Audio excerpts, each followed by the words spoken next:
سے بارگاہ رسالت مآب رؤوف الرحیم خط المرسلین صلی اللہ علیہ وآلہ وسلم میں ہدیہ درود پاک پیش کریں پڑھ اللہم صلی علی سیدنا حبیبنا مولانا محمد وعلی آلہ سیدنا مولانا محمد وسلم۔ اللہ سبحانہ و تعالیٰ نے ماہ شعبان میں آپ کو ہمیں اپنے فضل و کرم سے جو پہنچایا ہے، ماہ شعبان ایک ایسا مہینہ ہے جس کو نسبت میرے آقا مولا سیدی سرکار پاک صلی اللہ علیہ وآلہ وسلم کی ذات سے ہے۔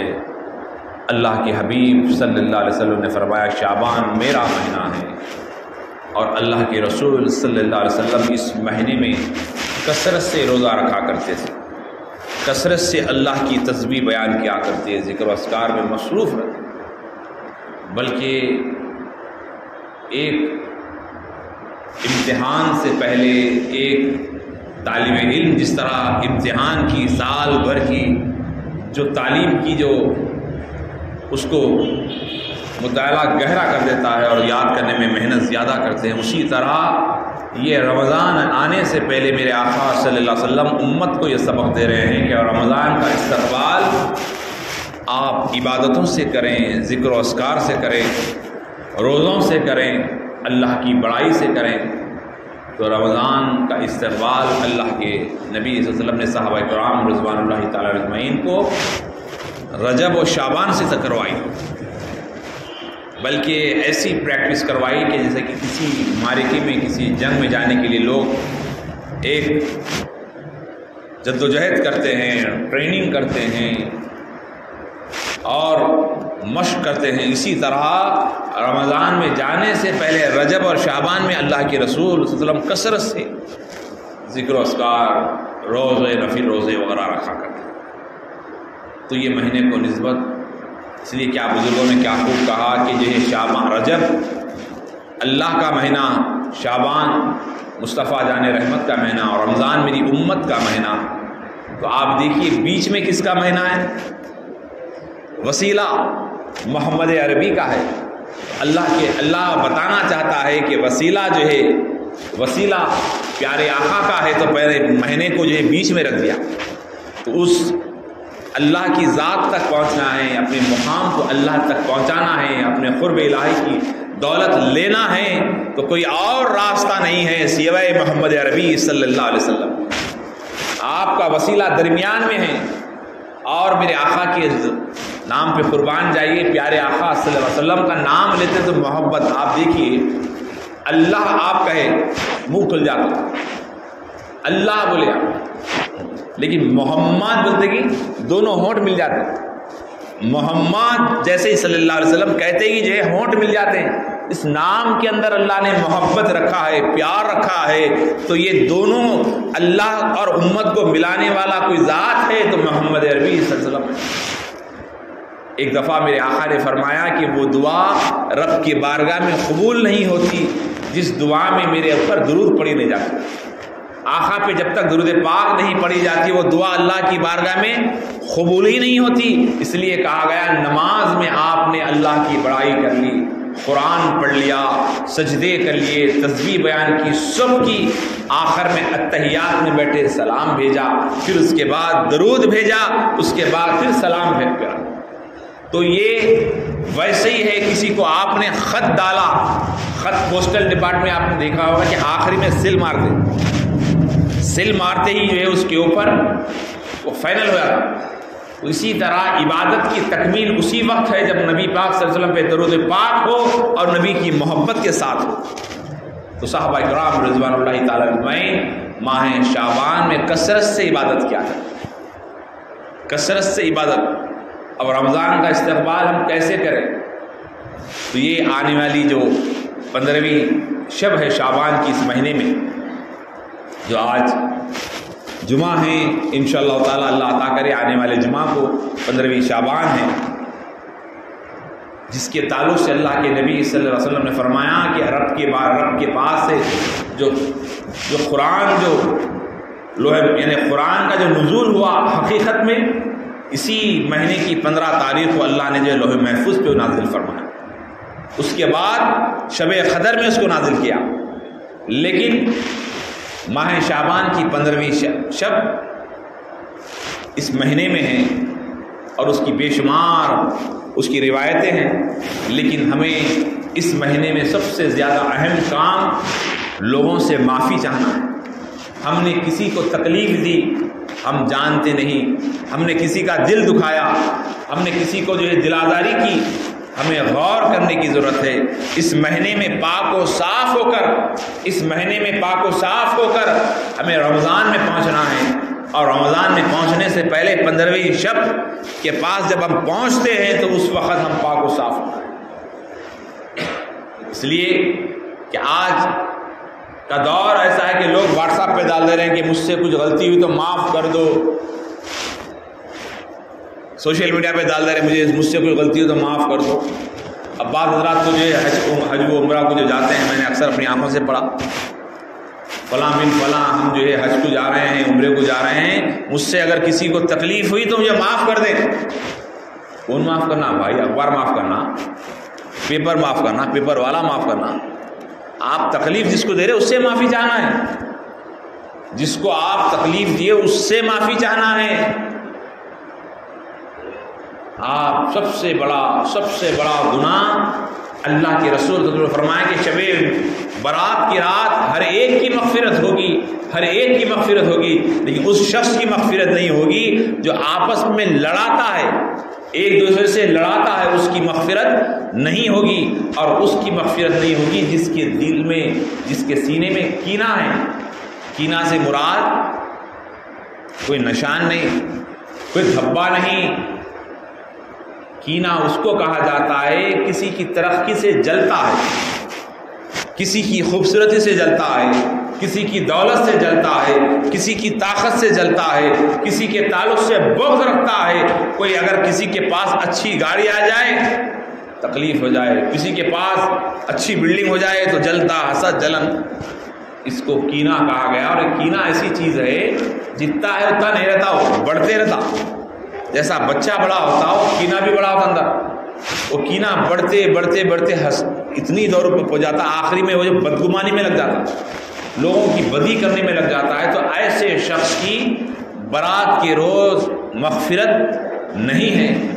آج ہم کو اس تمام برائیوں سے پاک ہو کر اللہ کی بارگاہ میں سجدہ کرتے ہوئے اللہ کو راضی کرنے کی ضرورت ہے۔ بزرگوں اور دوستو، اس لیے آج ہم جس دور سے گزر رہے ہیں، زندگی کا کوئی بھروسہ نہیں ہے، ویسے اس دور میں بھی نہیں تھا، آج بھی نہیں ہے کہ کون کب مر جائے۔ نوجوان بچے ہارٹ اٹیک سے مر رہے ہیں، آج کل وبائیں تو آپ نے دیکھا کہ جناب کل ہمارے دوست صاحب سنا رہے تھے کہ جناب بڑے ماہرین کی رپورٹ ہے کہ سب سے نوجوانی میں لوگ مر رہے ہیں ہارٹ اٹیک کی وجہ سے۔ اس کی وجہ کیا ہے کہ راتوں میں جگنا اور دن میں سونا، اور مرغن غذائیں اتنے کھا رہے ہیں کہ وہ کام ہی نہیں کر رہے، کام کرنے کی عادی نہیں ہے، جس وجہ سے وہ ہارٹ اٹیک کا مرض ان کو جو ہے لاحق ہو رہا ہے۔ تو اس کے بارے میں آقا کریم صلی اللہ علیہ وسلم نے فرمایا کہ جو ہے تمہیں کھانے کس طرح کھانا ہے، سونا کب ہے، ان تمام چیزوں کو اللہ کے نبی صلی اللہ علیہ وسلم نے بتا دیا۔ تو عرض کر رہا تھا کہ ہم اس مہینے میں تیاری کریں، کس چیز کی تیاری؟ توبہ و استغفار کرتے ہوئے پاک و صاف ہو جائیں اور اللہ کا قرب آپ پر عطا۔ اللہ کے رسول صلی اللہ علیہ وسلم ایک جنگ سے واپس آ رہے ہیں، ایک بہت بڑی جنگ سے واپس آ رہے ہیں، صحابہ کرام رضوان اللہ تعالی علیہم ساتھ میں ہیں۔ جب آپ نے صحابہ کرام کے ساتھ آئے تو ایک مقام پہ پڑاؤ کیا، ٹھہرا، ٹھہرنے کے بعد اللہ کے نبی صلی اللہ علیہ وسلم جو نا ممبر لگانے کے لیے کہا۔ جب کبھی کوئی خاص بات ہوتی تو اللہ کے رسول ممبر لگاتے اور اونچے مقام پہ کھڑے ہو کر اللہ کے رسول صحابہ کرام کی نورانی جماعت سے مخاطب ہو رہے ہیں۔ کہا کہ ہم نے ایک جنگ سے آ رہے ہیں، ہم جس جہاد کر کے آ رہے ہیں اتنی آپ سمجھ رہے ہیں کہ بہت بڑی ہے، نہیں، ہم جس جنگ سے آ رہے ہیں، جس معرکے سے آ رہے ہیں وہ بہت چھوٹی تھی، اب ہم اس سے بڑی جنگ کی طرف جا رہے ہیں، ہم اس سے بڑی جہاد کی طرف جا رہے ہیں، اس سے بڑے مقابلے کی طرف جا رہے ہیں۔ پورے صحابہ پریشان کہ اتنی بڑی جنگ ہم جنگ کر کے آ رہے ہیں، اتنی بڑی معرکے میں ہم جا کے آ رہے ہیں جس میں ہم نے اتنی بڑی قربانیاں دی، اتنے شہداء کو پیش کیا، کئی صحابہ کرام شہید ہوئے، اور اللہ کے رسول فرما رہے ہیں کہ اس سے بڑی جنگ، اس سے بڑا معرکہ ہے، ہمیں اس سے بڑے معرکے کی طرف جانا ہے۔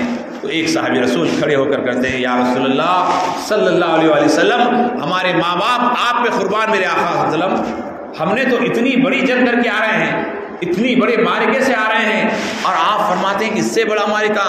ہاں اس سے بڑا معرکہ، اس سے بڑا جہاد ہے ہمیں کرنا ہے۔ آپ کیسے؟ کہا کہ تم جس جہاز سے آ رہے ہو، تم جس جنگ سے آ رہے ہو، وہاں پہ تم نے کیا دیا؟ کہا یا رسول اللہ ہم نے اپنی جانوں کا نذرانہ پیش کیا، ہم نے جو جنگ میں گئے ان کے وہ شہید ہوتا ہے تو وہ جنت اس کو ملتی ہے، اور وہ خبر کے حوالے ہوتا ہے، ایک شہید ہوتا ہے تو اس کے ماں باپ اس کے بیٹے سے محروم ہوتے ہیں، اس کی بیوی اس کے شوہر سے محروم ہوتی ہے، اس کا بیٹا اس کے باپ سے محروم ہوتا ہے، اس کی بیوی وہ بیوہ کہلاتی ہے۔ ہم نے اس کو شہید کہتے ہیں، اس کو جنگ کہتے ہیں، اور وہ خبر کے حوالے ہوتا ہے۔ کہا کہ تم اس سے بڑی جنگ کی طرف ہے، میں تمہیں اس بات کی تمہیں نصیحت کرتا ہوں کہ وہ جنگ تو چھوٹی تھی جس میں تم نے ایک وقت جان دے دی، لیکن جس جہاد کی طرف میں تمہیں لے جا رہا ہوں وہاں ہر روز کا جہاد ہے۔ کہا اللہ کے رسول کا ہر روز کا جہاد ہے۔ یا رسول اللہ وہ کیسے؟ کہا اللہ اکبر اللہ اکبر، اذان کی آواز آئی، فجر کا وقت ہے، سردی کہہ رہی ہے، بستر کہہ رہا ہے سو جا، جسم کہہ رہا ہے سو جا، تیرا دل کہہ رہا ہے سو جا، وہاں حیا علی الصلاۃ، حیا علی الصلاۃ، مسجد کہہ رہی ہے آؤ کامیابی کی طرف، موذن کہہ رہا آؤ کامیابی کی طرف۔ یہاں جنگ شروع ہو گئی، یہاں جہاد شروع ہو گیا۔ ایک طرف تیرا نفس ہے وہ کہتا ہے کہ بستر پہ سو جا، اللہ کہتا ہے آ سجدے کی طرف، آ رب کی طرف۔ آپ کا جہاد وہاں ہو رہا۔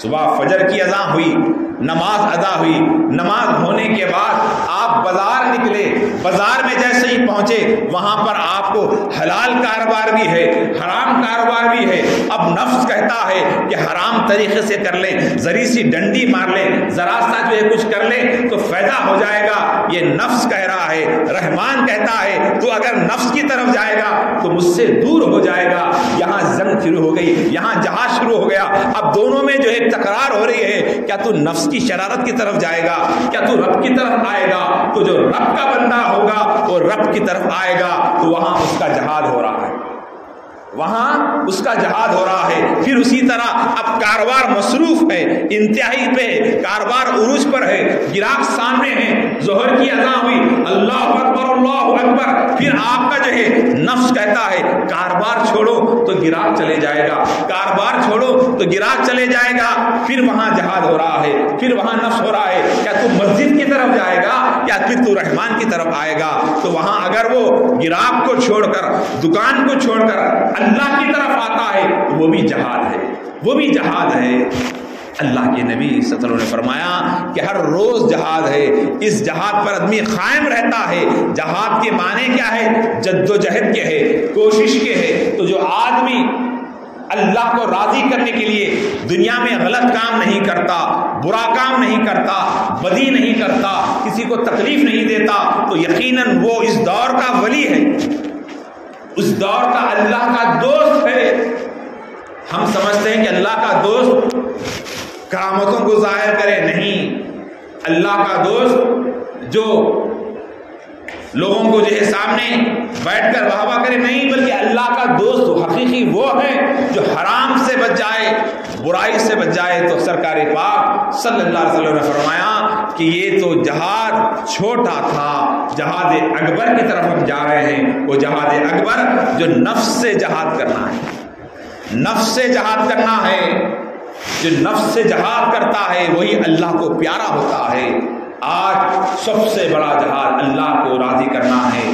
ہم ایک شہید ایک لمحے میں جنت کی طرف چلے جاتا ہے، لیکن وہ جہاد اس شہید سے یہ بڑا مرتبہ اس کا ہے جو نفس سے جہاد کرتے ہوئے اللہ کو پاتا۔ کسی نے کیا خوب کہا، شیر مارا نر مارا تو کیا مارا، جس نے اپنے نفس کو نہیں مارا تو اس نے کچھ نہیں مارا.